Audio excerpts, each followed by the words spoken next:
Lambannya penanganan kasus pengrusakan rumah warga pengungsi yang keluar dari Desa Mayanudas dan kembali lagi masuk desa, pihak kecamatan memediasi, namun tak ada titik temu, warga kembali saling serang. Penyelesaian konflik antar warga di Desa Mayanudas oleh pihak pemerintah kecamatan dan Polsek Kecamatan Kormomolin Kabupaten Kepulauan Tanimbar Maluku, tidak mendapatkan titik temu mengakibatkan saling serang warga pada kedua kubu.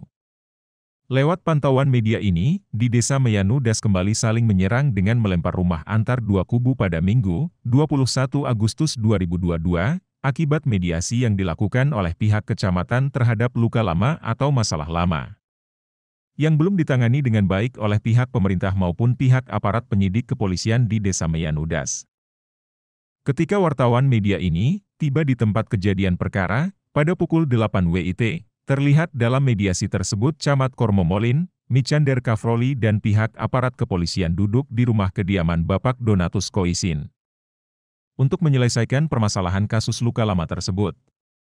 Sekitar pukul 9 WIT atau kurang lebih 1 jam setelah Camat mengarahkan warga untuk mengamankan kondisi. Dan menurut Camat telah menyurati 3 korban yang telah diusir dari Desa Mayanu dan mengungsi ke Desa Kilmasa untuk tidak boleh masuk ke Desa Mayanudas dulu, sambil menunggu tindak lanjut dari mediasi terdahulu pada bulan Juli. Namun karena ketiga korban tersebut sudah tidak sabar lagi maka mereka menggunakan momen buka kebun baru atau panen kebun baru untuk masuk ke desa. Sementara itu, dalam mediasi tersebut sekitar pukul 9 WIT, terjadi keributan antar dua kelompok warga. Namun pihak aparat dan camat serta staf desa dapat menenangkan massa dan kembali mediasi dilanjutkan sekitar pukul 10 WIT.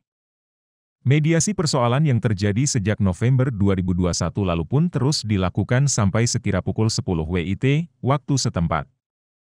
Terlihat pejabat Bupati Kepulauan Tanimbar menghubungi Camat dan menanyakan kronologis kejadian dan kemudian Camat menceritakan kronologis yang awal mulanya terjadi kepada pejabat Bupati. Berlanjut tepat pukul 2 WIT, tidak ada hasil mediasi yang ditemukan, sehingga terjadilah saling serang antar warga dengan saling melempar rumah. Akibatnya beberapa rumah warga rusak. Tepat pukul 3, waktu setempat, warga tidak bersedia untuk membawa ketiga korban tersebut untuk diamankan di kediaman Camat. Akibat dari pemerintah desa tidak mau mengikut sertakan salah satu warga yang diduga bagian dari provokator terhadap masalah tersebut. Sehingga pihak keluarga korban menekankan agar para korban boleh pergi diamankan di kediaman Camat tetapi harus diikut sertakan juga salah satu warga yang diduga provokator untuk ikut diamankan.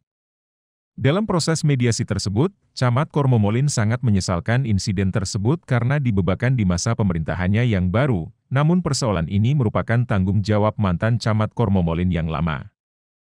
Franklin Lambiombir yang mana telah membuat keresahan warga semakin mendalam akibat tidak adanya penyelesaian antara sesama warga desa setempat. Akibat dari lambatnya penanganan APH Kepulauan Tanimbar, maka terjadilah saling serang antar warga disertai saling lempar batu maka kericuhan pun semakin berkepanjangan dengan saling mempertahankan ciri khas kepribadian hidup masyarakat. Dengan penyesalan bahwa penegakan hukum yang tidak jelas atas persoalan tersebut, sehingga kejelasan hukum pun tidak dapat diselesaikan selama kurang lebih 10 bulan lamanya, luka lama ini dibiarkan begitu saja oleh APH setempat, kesal warga. Camat Kormomolin, Micander Kafroli SAG dengan berbagai upaya didampingi Kapolsek Kormomolin bersama jajaran untuk dapat mengamankan para korban luka tersebut. Namun pihak pendukung korban tidak menerima agar para korban harus diamankan, karena diduga keras apabila diamankan maka persoalan pun akan berkepanjangan terus-menerus. Berikut nama korban tersebut adalah Wens Koisin, Theodorus Kormomoli, Abraham Koisin. Transformasi TV melaporkan.